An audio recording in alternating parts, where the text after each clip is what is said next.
This week marks the 1-year anniversary of the coronavirus starting to take root in our country. So just take a moment right now and think back. Where were you this time last year? You know, I was up in the mountains of Nepal and we got a call over our phone to say, this is what's happening right now back at home. But I believe, like so many events in our history, that this one is one of those times where we will say to our children and our grandchildren and even our great-grandchildren, this is where I was when the pandemic began. And did you ever think that we would have experienced and seen all that we have through these 12 short or maybe very long months?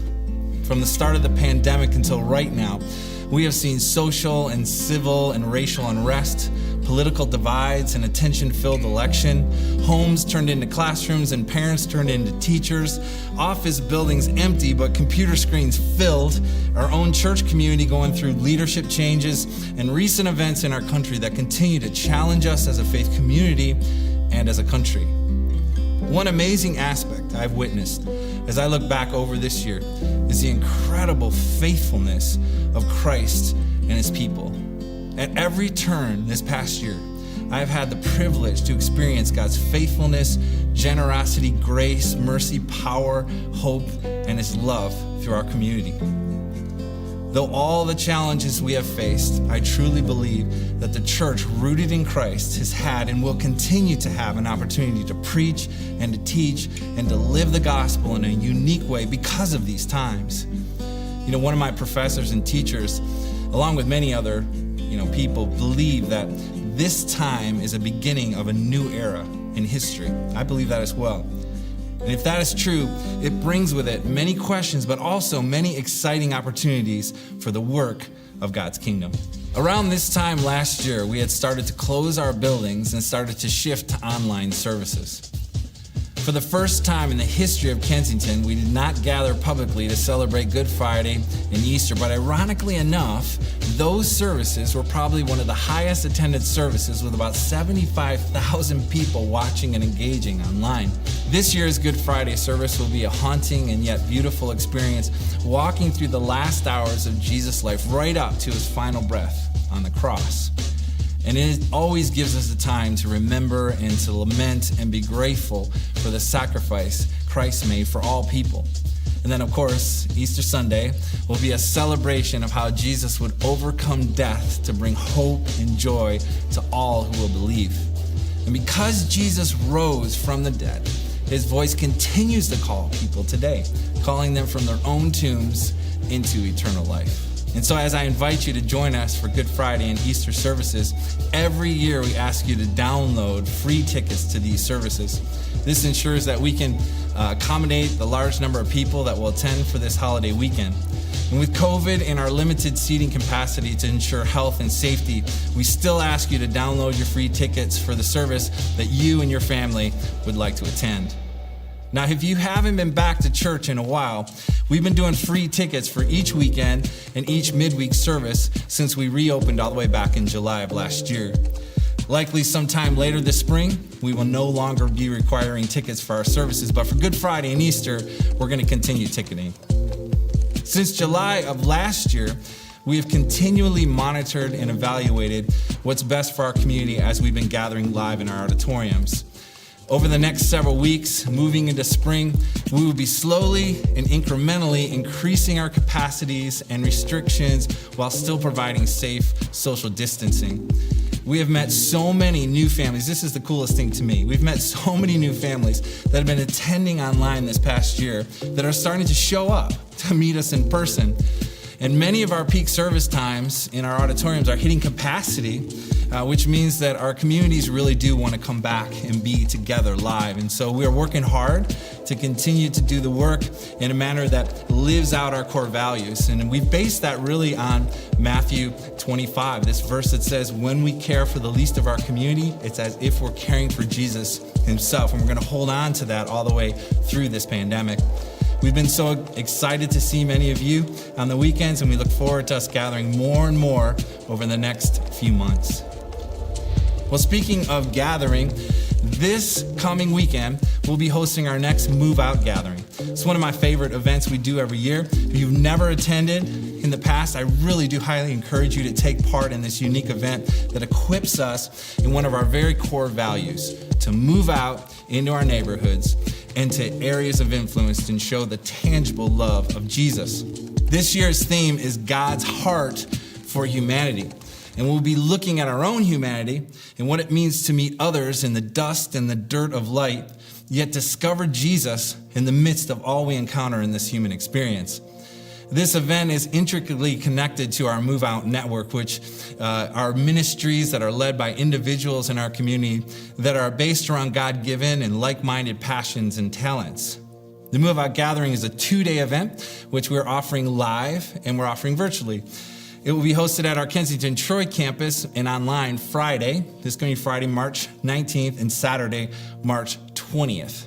And we're going to have large group sessions as well as smaller breakout sessions that will include things like extreme listening skills and seeing others as image bearers of God, walking with the homeless, learning how to have multi-ethnic conversations, kingdom justice, and other very helpful, intriguing skills and ideas. So please go to our website, our app, any social media platforms, and find out more information.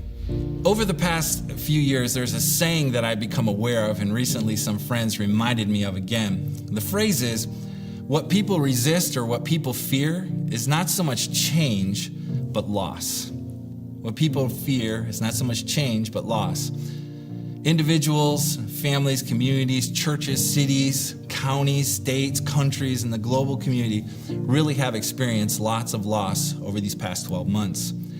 And in this season of Lent that we're in, as we're moving quickly towards Good Friday and Easter, I'm reminded of Jesus and the loss he so willingly endured going to the cross so that all people who would place their faith in Jesus would ultimately be able to gain everything. As all of us look back and lament aspects of all the changes that have happened these past 12 months, I'm praying that we can look forward with a hopeful expectation to all of what God has planned for the future. I'll tell you this, I am grateful for each and every one of you and in great debt to all of you who have given so much over this last year to make our Kensington community safe, loving, and life-giving to all our neighbors. I'm deeply thankful for the sacrifice of Jesus Christ and the resurrection that makes all of this possible. And as we start to see and smell and sense spring coming, I don't know about you, but this past week, those days that were in the 60s, wow.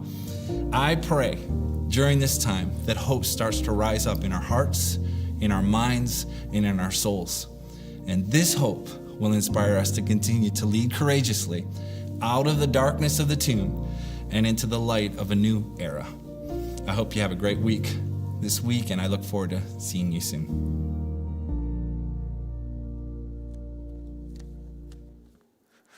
Good morning, everybody.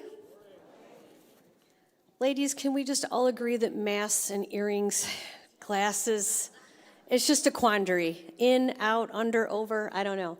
Well, my name's Tracy Henkel. I'm the Discipleship Director here at the Clinton Township campus, and it truly is my pleasure to welcome you today, whether you're sitting here in the auditorium or viewing at home or online. We're just so glad that you're here with us. And, you know, if you are brand new to Kensington, there's just so much that we offer to help you have the hope and encouragement that Danny was talking about. We'd love for you to stop by the hub. If you have any questions or you just don't know how to get connected, it's out in the middle of the lobby, or you can go online like he mentioned and check out things on our website. Well, you know, one of the things that Danny mentioned was the Move Out Gathering, and I like to think of the Move Out Gathering as an inspirational event, as an event that you all, every single one of you, are invited to. It's created for you. It has you in mind to inspire you to be able to have that hope and thankfulness that Danny was talking about. And this year, as he said, the theme is God's hope for humanity, his heart for humanity. And you know, one of the things that's so compelling to think about is how intimately he knows every single one of us.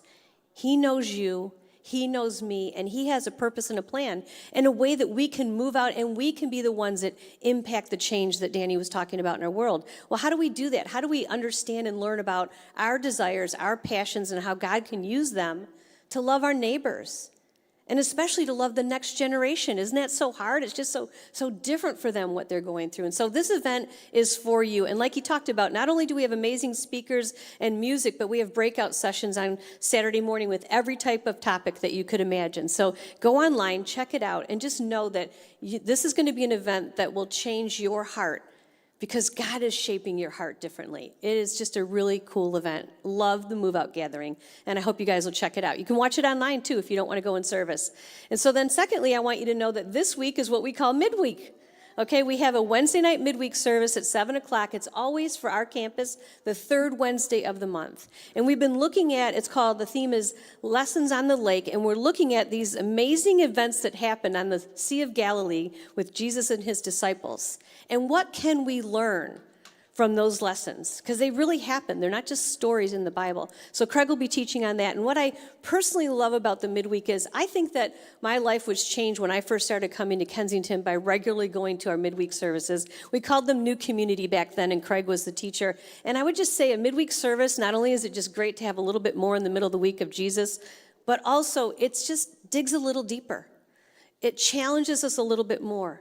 We learn a little bit more than we normally do. And then there's amazing music and there's amazing worship. It's just a wonderful way to come back to church in the middle of the week. So check that out, 7 o'clock on Wednesday right here at the Clinton Township campus. So we're going to get going with the rest of our day right now, and the band is out to play a song. And we are in week 5 of the Personified series, where we're looking at the life of Jesus Christ. And today specifically, he's in the Garden of Gethsemane. And he has a question that he's calling out to the Father. He knows what's going to happen, but he doesn't want it to. And I wonder, have you ever found yourself in that place where you know you've been asked or maybe called to do something that you just don't want to do, and you wish that there was a way out? Well, listen to this song and see how that plays out for you, and then Craig will be diving into the message.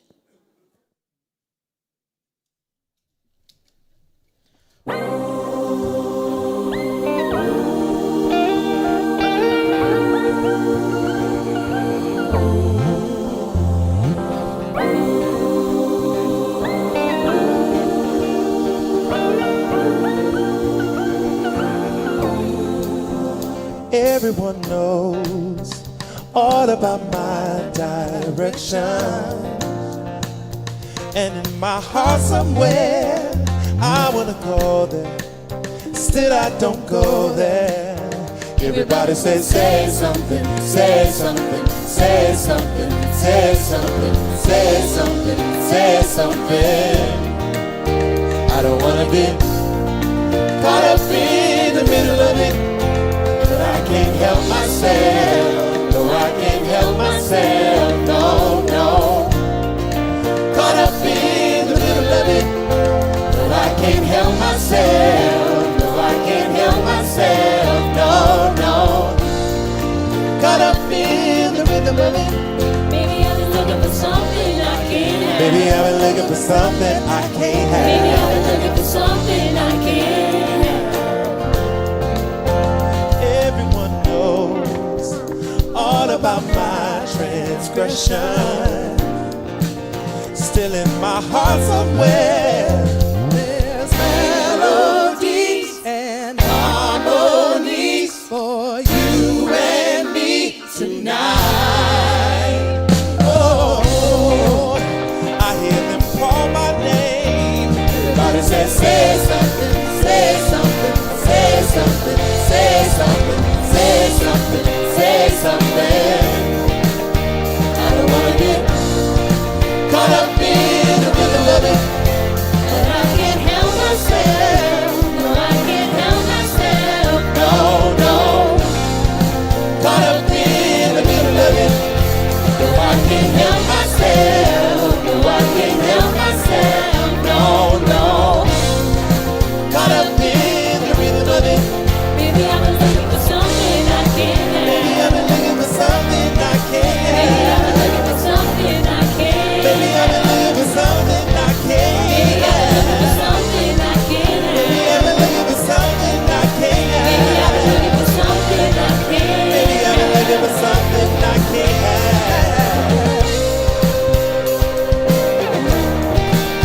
Sometimes the greatest way to say something is to say nothing at all.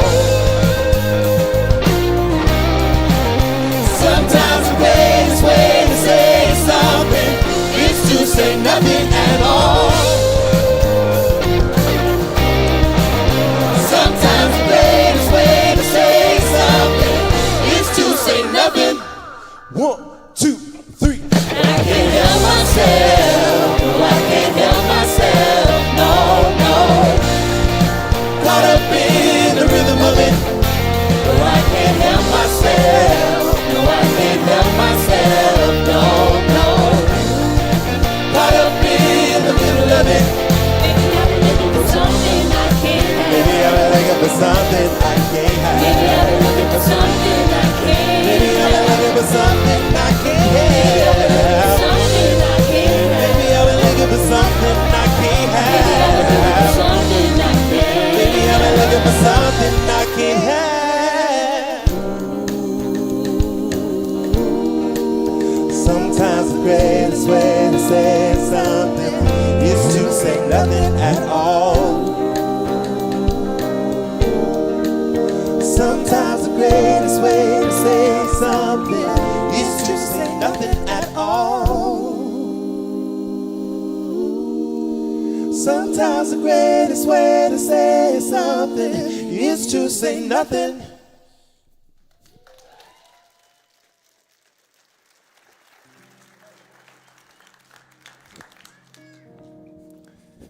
So I think all of us in life, and maybe some today for some of you, find ourselves in the middle of something that we wish we weren't in. We don't understand it. We don't know what to say.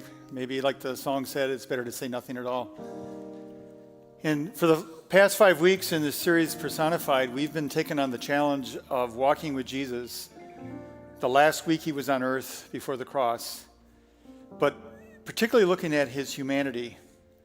And I have to say, as someone who's taught most of my life in this kind of context, I've always found it easier to identify with this one revealed as God incarnate, the Savior, the Messiah, the Son of God, and almost to pass over the idea that he was not only fully God, but fully human. So we've been trying to look at this journey and pressing into those moments where we see his humanity. But I have to tell you, I think of all the things we're going to look at, this one, most of all, in the garden, we see his humanity when he's facing something absolutely horrific. And we have these quiet moments in the garden where we see his heart, we hear his voice.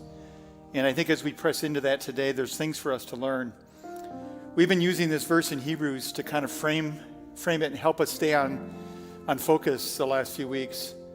The writer of Hebrews said this about Jesus. He said, for this reason, Jesus had to be made like them, like us. Like all of us, fully human in every way, in order that he might become a merciful and faithful high priest. And so as human beings gathered today, and we press into this story, my hope and prayer is that we will find something in his humanity that we're drawn to, and we will find him to be indeed that merciful and faithful high priest. And so Aaron's going to take us to the garden now as we hear Matthew's account of Gethsemane.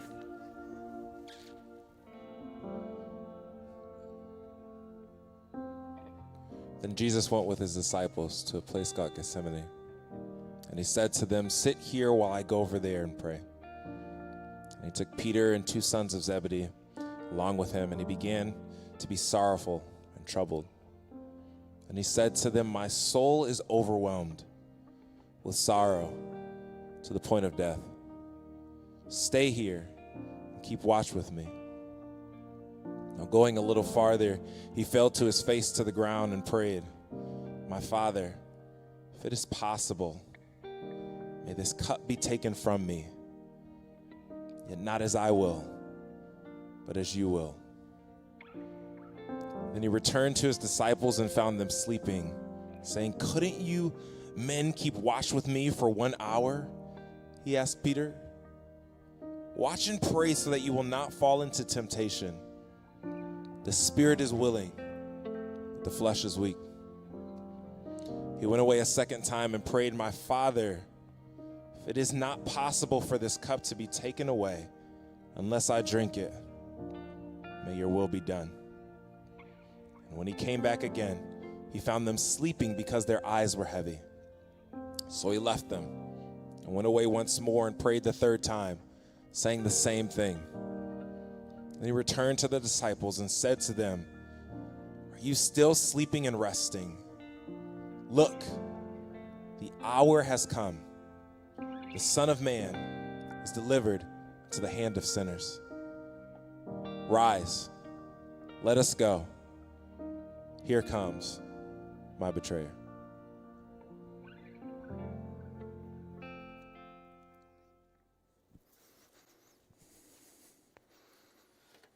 You know, it's quite an extraordinary account of hearing the Son of God, but also the man expressing what you just heard in those prayers, and that's what we're going to be unpacking today. But you know, as I listened to it, I also had this thought, rather a strange thought, that I think it's dangerous on a night when all of you lost an hour of sleep to have a passage about people falling asleep when they're with Jesus 3 times. Because you could actually say, if I catch you falling asleep, you could say after, well, it's biblical, Craig. It's right in the Bible. You can fall asleep. So anyhow, I hope you're okay. I hope we can get through this hour. I can't see too far back, so if you need to take a little nap, just don't snore. That's okay. So as I said, we've been following Jesus in this journey in his humanity, and we come to this garden today, and he's going to go in less than 24 hours to not a garden, but to a place called Golgotha, which is the Greek word that means the place of the skull. And when I was growing up, we had a different word we used for it. Anybody remember the use of the word Calvary? Going to go to Calvary? And actually, when I was young, I spent 8 years in Grand Rapids, and we went to a church right in Grand Rapids called Calvary Baptist Church. And we had a song that we used to sing, and some of you old-timers like me might remember the song if you grew up in church. And I actually thought about singing it to you this morning, just the chorus, and then I tried it in the car on the way here, and I thought, I will empty the auditorium if I do this. So I'm just going to say the words to you. But the words went like this: "For God so loved the world, he gave his only Son, who died on Calvary's tree from sins to set us free." So that was a song, and I was only 4 or 5 years old when I learned it probably, and one day I was singing it at home, and I apparently had some of the lyrics wrong, because this is what I was singing, and my mom heard it. "For God so loved the world, he gave his only Son, who died on Calvary Street for sins to set us free." And my mom said, "No, it's not Calvary Street, it's Calvary's tree." Now you can see those sound kind of the same, right? I would mistake that, but the worst part of it was that I actually remember at that time thinking that he died like on the street outside our church. And when we would pull into the parking lot to go to church on Sunday morning, I was trying to picture in my mind, like, where was the cross actually? Was it like here on this side of the property? I actually thought Jesus died in Grand Rapids, Michigan on Calvary Street. And so you can see at a young age I had all the makings of an amazing theologian and pastor someday, that I was just grasping all this important information. But here we are today now. Last week, if you were here, we were in the upper room with Jesus, and he announced the betrayer, and Judas left to do his dirty deed.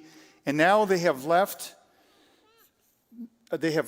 and gone out to go to the garden. They're going to find their way to Golgotha. And I just want to show you on this map of Jerusalem kind of how this is laid out, and I'll tell you why it's important in just a minute. So on the right, you'll see a circle, and that circle is actually the Garden of Gethsemane. It's at the Mount of Olives. It's on the western side of the Jerusalem, just outside of the city.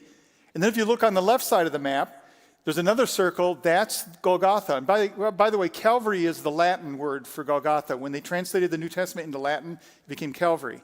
So if you know Latin, that's Calvary. And so that's where Golgotha is. Now here's why this is important. Because today we're going to be on the right side of the map. We're going to be in Gethsemane. But Golgotha would have been very familiar to anybody who traveled in and out of Jerusalem. And the means of execution of crucifixion was the most horrible way for a person to die.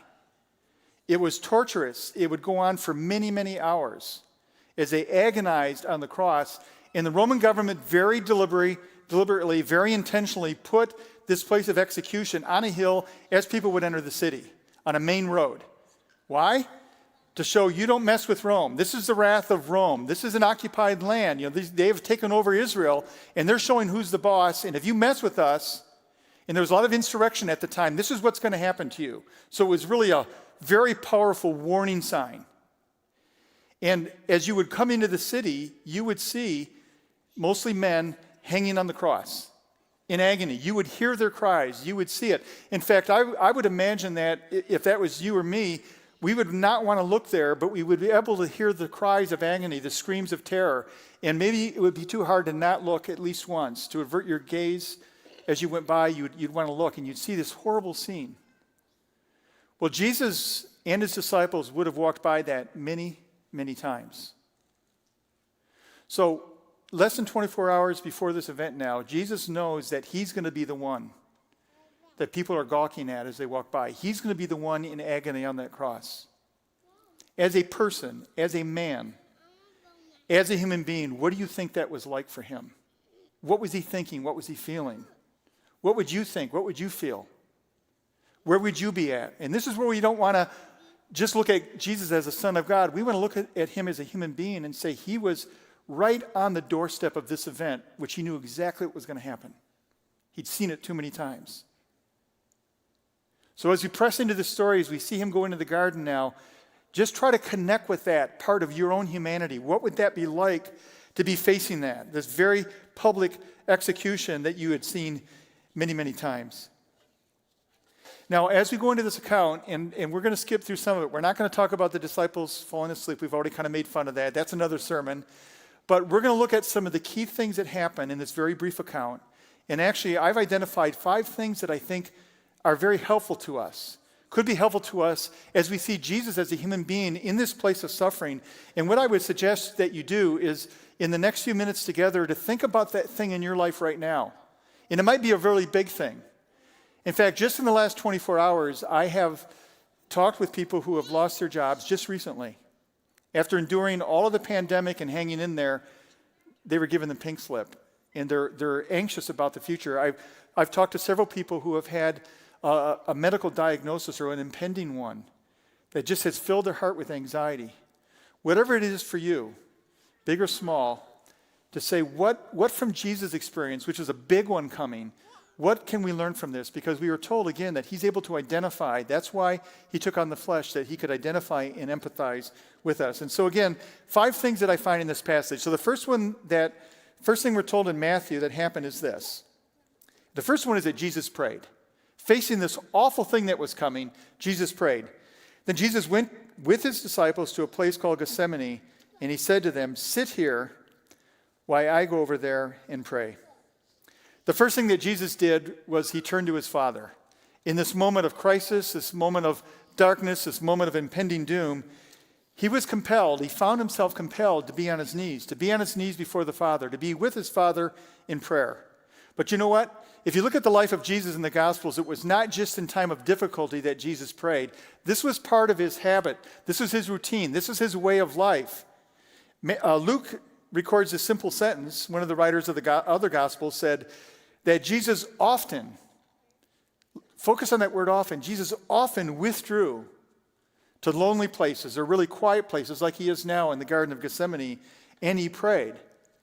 And when I read that, you know what I have to ask myself?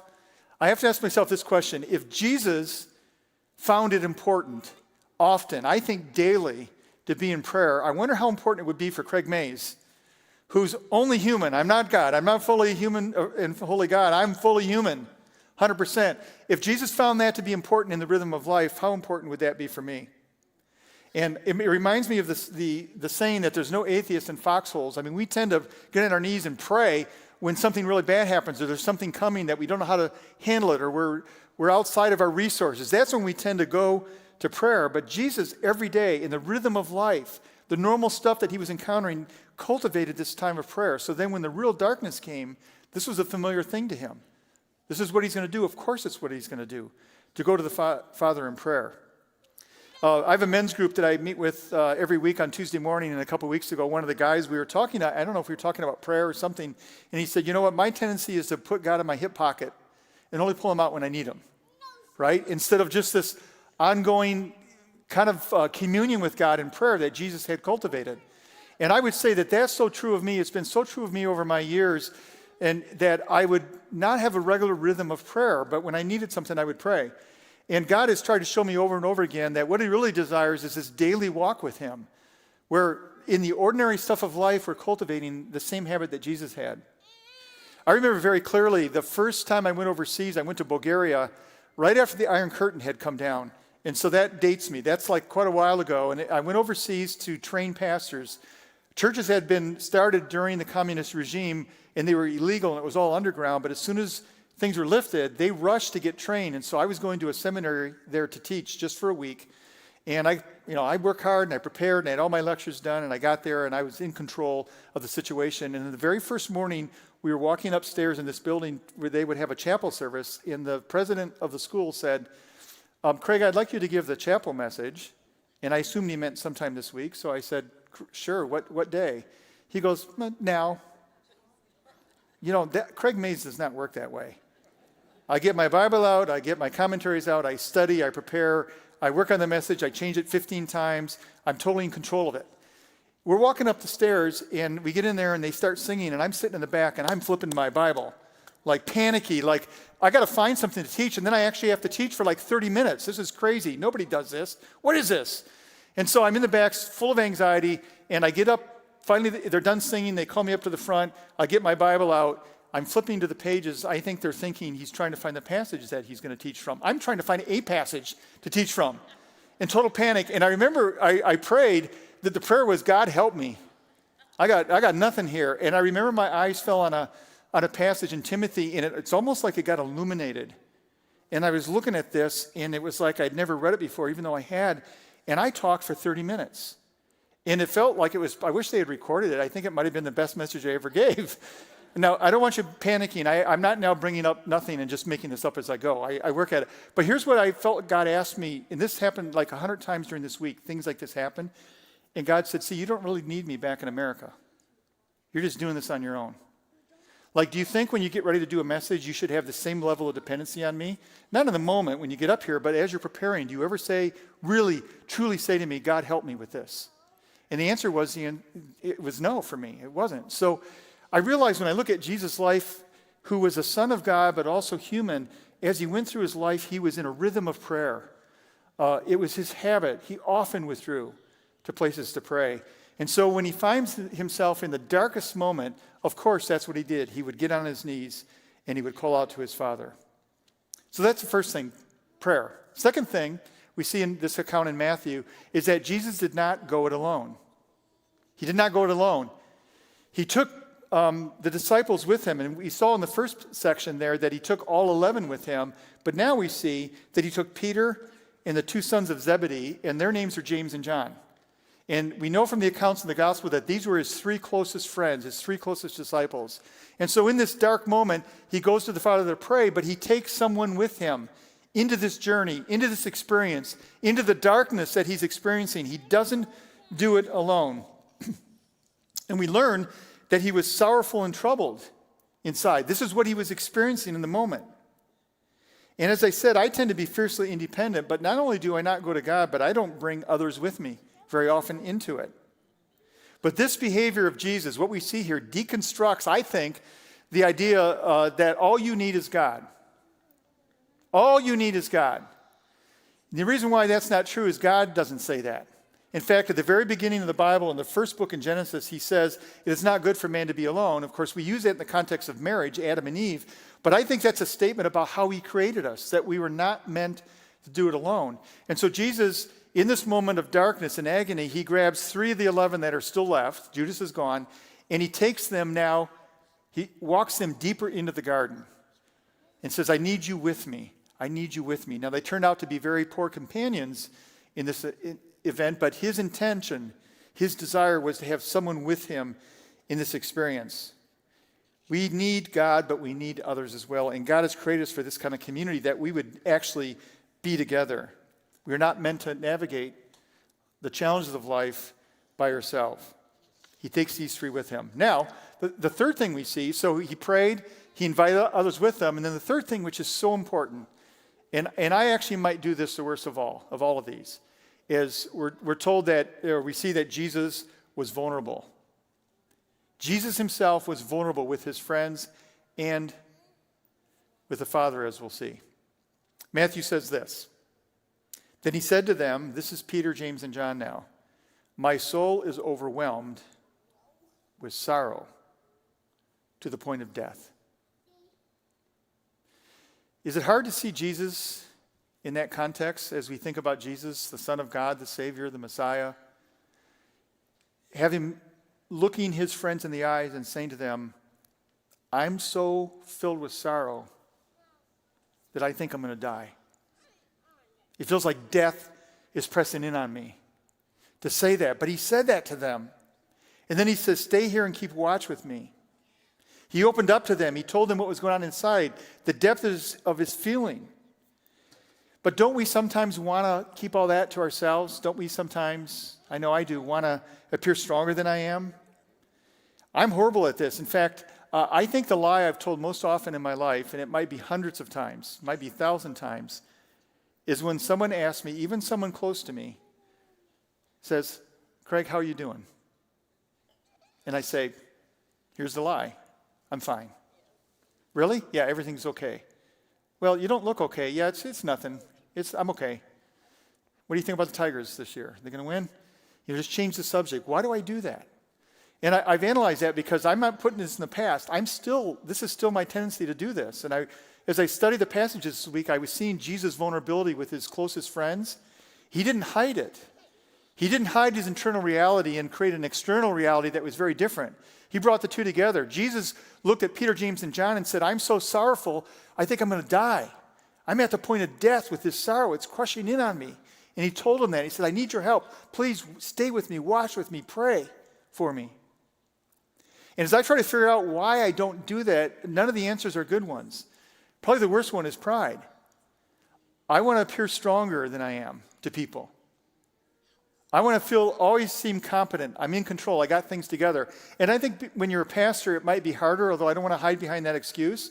Because when I do open up to people, I find so much grace back that, I'm no different than you. We're all human beings in the same journey with the same struggle, but there's something you've put on this pastor mantle and you feel like, I got to always have the answers. I can't ever be sad, mad, discouraged, frustrated, anxious, fearful. But Jesus was in this moment, as he was facing this horrible death. He had these experiences and then he shared them with his friends. And so I think that instructs us, that's instructive to us, that as we navigate life and we come into these difficult times, that we need to have people with us and we have to have the courage to share and to be vulnerable. Because here we have the storm calmer, sickness healer, demon cast outer, multiply of breader guy saying, I'm sad. To the point of death. Please help me. Please be with me. If Jesus does that, I think it's an invitation to us, really a mandate to us as women and men, that we need to do this. We need to have a circle of friends especially. Maybe you've got the 11, but you got the 3. And maybe you're not going to tell all 11 because Jesus didn't take the whole group. He took 3. So the question would be, who's in my life, who's in your life that you can be honest with, you can open up and say, here's what's going on inside of me right now. To be vulnerable. He prayed. He didn't go it alone. He was vulnerable. And the fourth thing we see in this passage is that Jesus was honest in prayer. Here was his prayer. He repeated it 3 times. My Father, if it is possible, may this cup be taken from me. Do you ever try to impress God with your prayers? Do you ever try to lie to God in your prayer? Just like you do to your friends, just like I do? It doesn't work because he knows everything already. He already knows. Why not just say what's going on? That's what he invites us to. And think about this in the moment. I know when we try to understand the Trinity and how all this works, this is complicated. I don't have easy answers for this. But here's Jesus who came for this very purpose. But now that he's at the 11th hour facing it, he actually says to God, is there another way? He says to his Father, is there a way out of this? Is there another way around this? Is there any possible way? If it is possible, can we find a way for me not have to do this? Well, that's honesty with his Father. That's what he was feeling, so he expressed it to his Father. Those words, 3 times he expressed it. So he models for us that in prayer, God doesn't want to hear you say, or me say, the right thing, or the spiritual thing. He doesn't want us quoting verses to him, to hide behind some spirituality. He wants us to be raw and honest. And even Jesus repeating it 3 times tells us that God doesn't get tired of hearing it. He wants us to say that to him.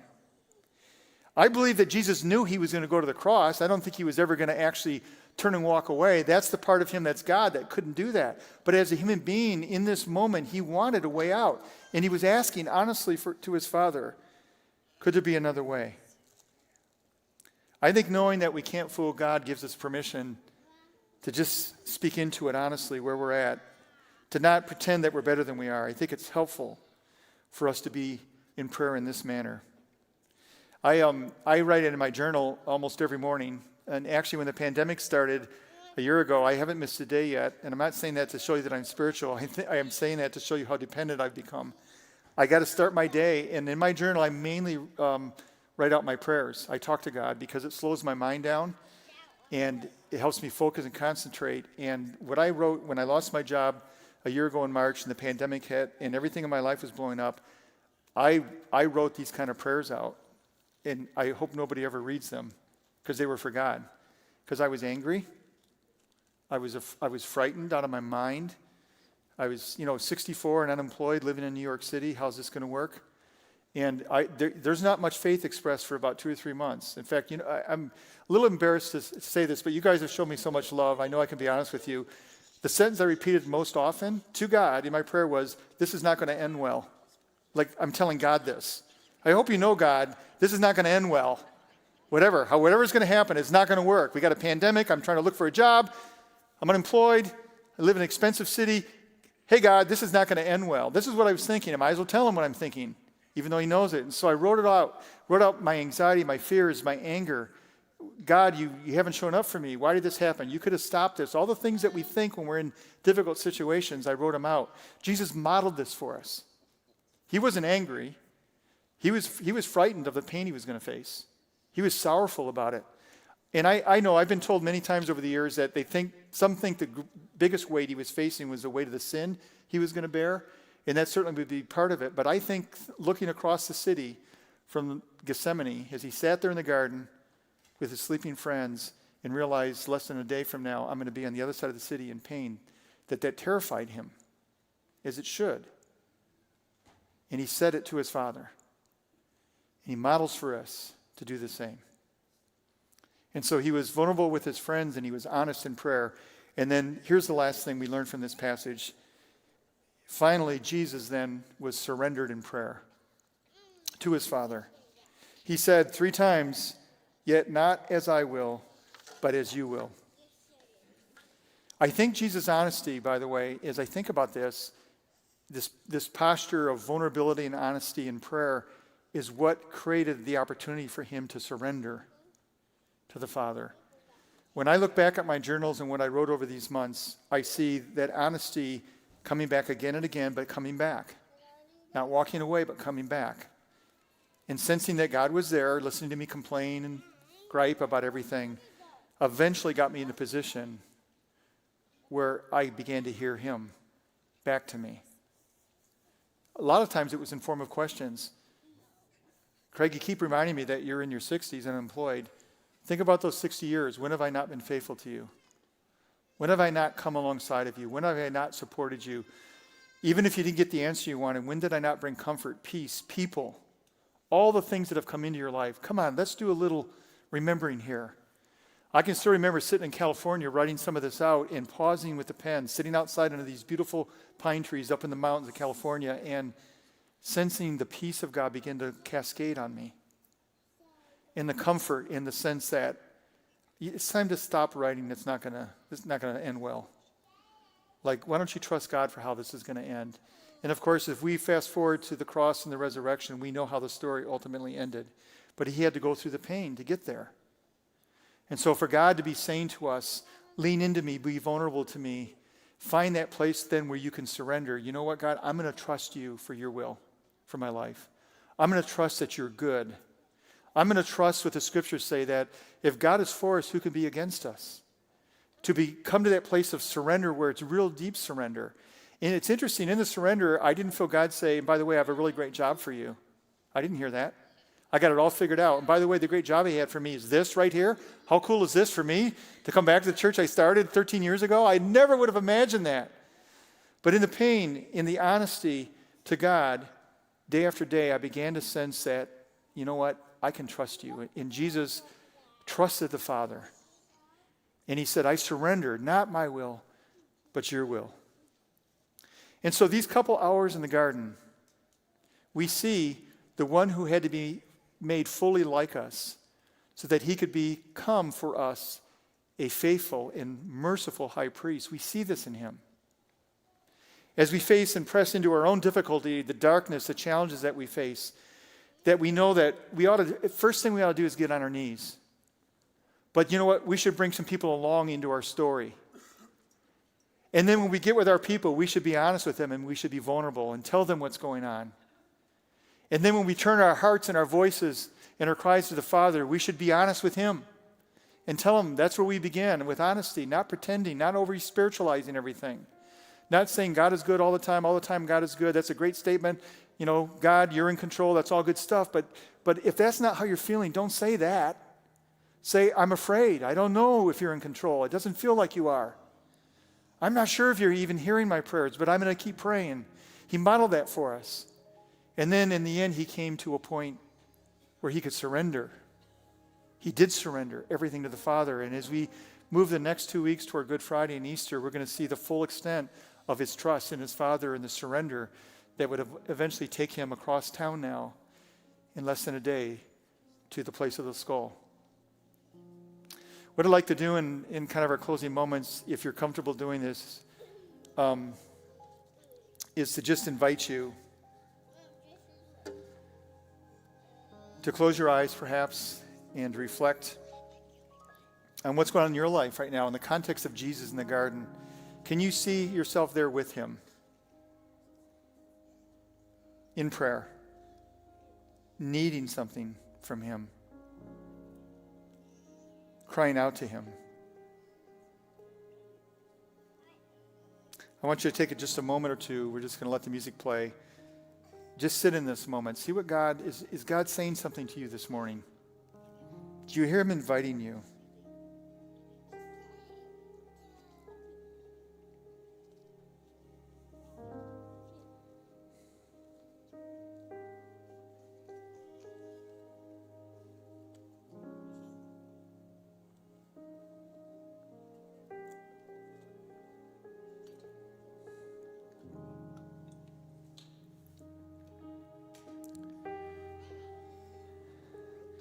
In a moment, the team's going to lead us in a song, and I just want to read some of the words.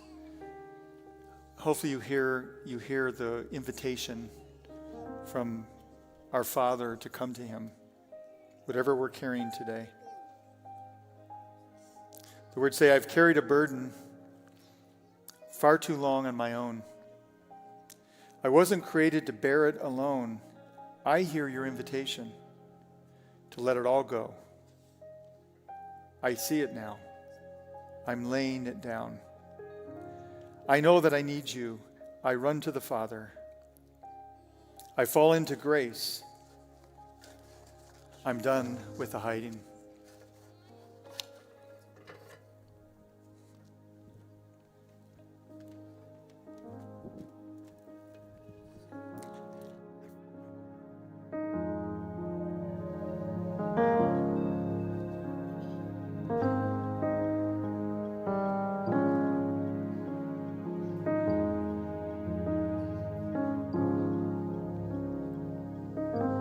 I've carried a burden for too long on my own.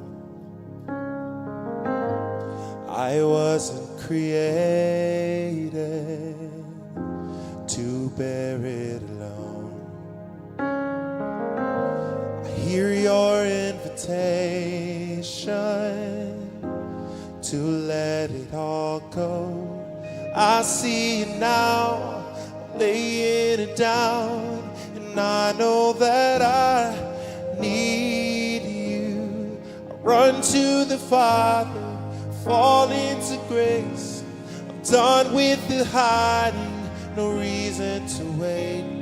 My heart needs a surgeon, my soul needs a friend, so I run to the Father again and again and again and again.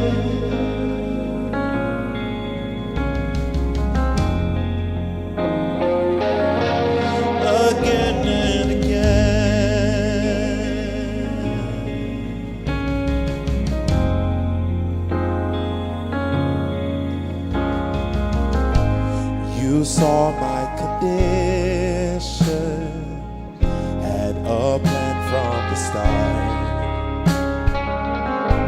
Your son for redemption paid the price for my heart. I don't have the context for that kind of love. I don't understand, I can't comprehend. All I know is I need you. So I run to the Father, fall into grace. Done with the hiding, no reason to wait.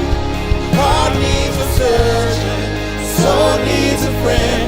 So I run to the Father again and again and again and again. Oh, oh, oh, again and again. Oh,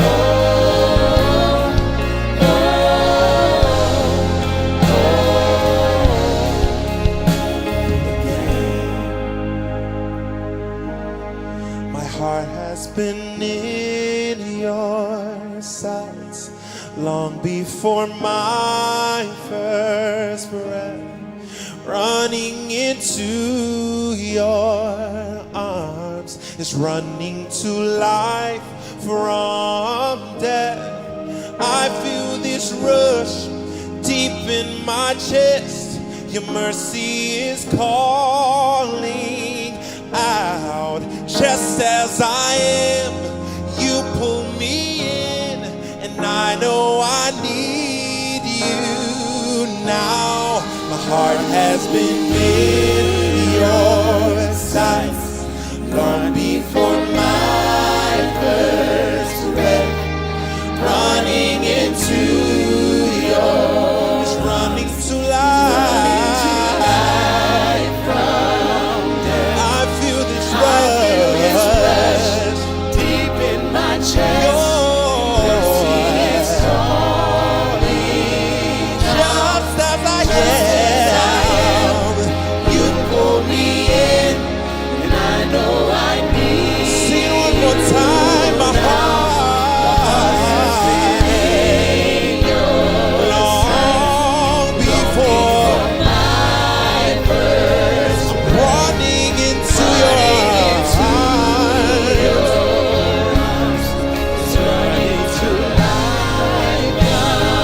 I feel this rush deep in my chest.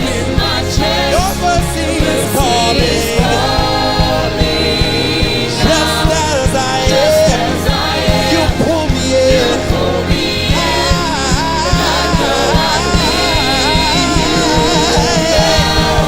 Run to the Father, fall into grace. I'm down with the high. No reason to wait. My heart needs a search. Soul needs a search. So I run to the Father. Run to the Father. Run to the Father. Fall into grace. Down with the high. No reason to wait. My heart needs a surgeon. Soul needs a friend. So I run to the Father again and again and again and again. Oh, oh, oh, again and again. Oh, oh, oh, again and again. Oh, oh, oh, again and again.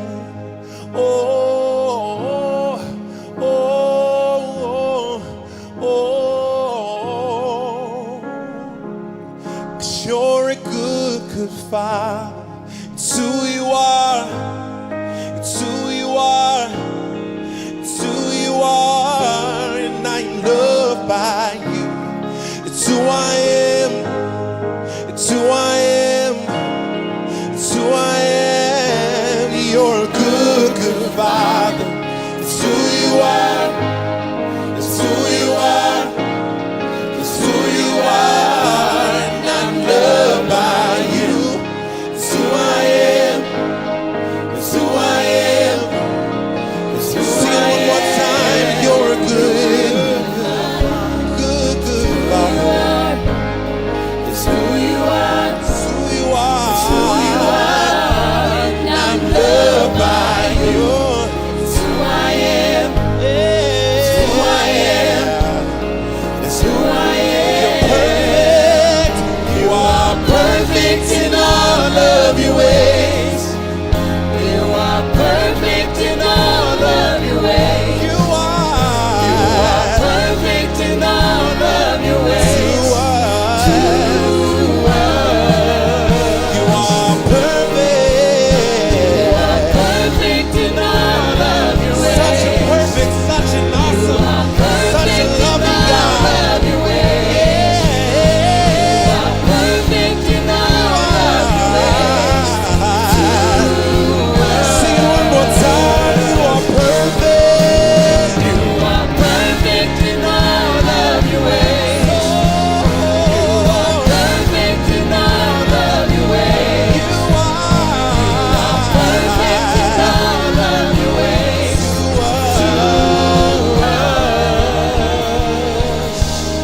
My heart has been in your sights long before my first breath, running into your arms, running to life from death. I feel this rush deep in my chest. Your mercy is calling, just as I am. You take me as I am. You take me as I am. I know my heart has been in long before my first I'm running to life from death. I feel this rush deep in my chest. Your mercy is calling, just as I am. You pull me in. I know. Run to the Father, fall into grace. I'm done with the hiding, no reason to wait. My heart needs a surgeon. My soul needs a friend. So run to the Father again. Run to the Father. Run to the Father. Fall into grace. Done with the hiding, no reason to wait. Heart needs a surgeon. My soul needs a friend. So I run to the Father again and again and again and again. Oh, oh, oh, again and again. Oh, oh, oh. So I run to the Father, I fall into grace.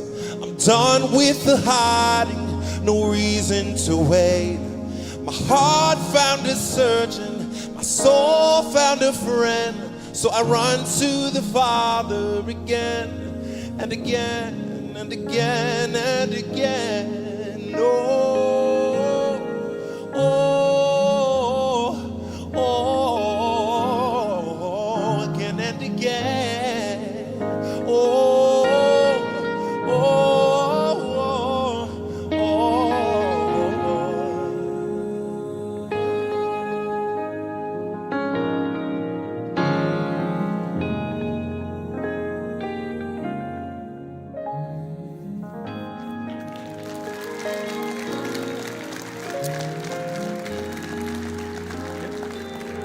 You know, as we were singing those words, I had this picture that came into my mind of Jesus leaving the upper room with the 11, heading knowing what Judas was doing at that very moment and heading down the path that would take him to the cross, but his eyes were averted from Golgotha to the garden, and knew that to get to the cross he needed to go to the garden first, and to know that his Father was waiting there for him to help him in this great moment of need. And that's the way it is for us. If you have a Golgotha in your life right now, there's a garden. And I really encourage you this week to find that garden and bring some friends with you. Bring them into your story if you haven't done that. And to have the support of both the community but also the Father who loves you deeply. I also had this picture because we were singing about the father of the prodigal son story. Because I love in that story when the son starts to go home, the father runs to him. So I got this picture of us running to the Father, as the song said, but also the Father running toward us, and we have this like collision as we're running toward each other in an embrace where he meets our need, where he meets us and he helps us and he gives us strength. So I hope you find that this week. Before we go, we're going to take a moment just to receive our offering. And if this is your first week, either here or online, this moment is not for you. You're our guest. We're so glad you're our guest this week, and we hope that God has some way spoken to you through the service today. That's our prayer. If this is your community of faith, you are our partners together in the work that God is doing here and around the world. And so you can give through our app or online, or you can mail in a check, or if you're here with us, you can leave a gift as you leave. Thank you so much for your investment, for your partnership in the work that God is doing in our community. So Wednesday night, I hope some of you will make your way back here to Clinton Township. And if you're watching online, you certainly can join us online. I love this series. I love water. I love being on the lake. We're going to go back into the Sea of Galilee with the disciples in Jesus in a very small boat, and we're going to come into a very great storm. And something's going to happen out in the boat that will transfer their fear into terror. Actually, amazement is one of the ways it's translated, and it's because of 3 words Jesus speaks. And a lot of you know the story, but I'm not going to tell you those 3 words because this is the teaser to get you back on Wednesday. So we're going to, and as we see what happens in the middle of the Sea of Galilee, I think we're going to understand a lot about what happens in the storms of our own life. So I hope you'll join us on Wednesday night. We're going to have some great, worship together as well. We're going to have some great time in song. So between now and then, God bless you. Enjoy your Sunday, your Sabbath. Get an extra hour nap today to make up for last night, and we'll see you back here soon.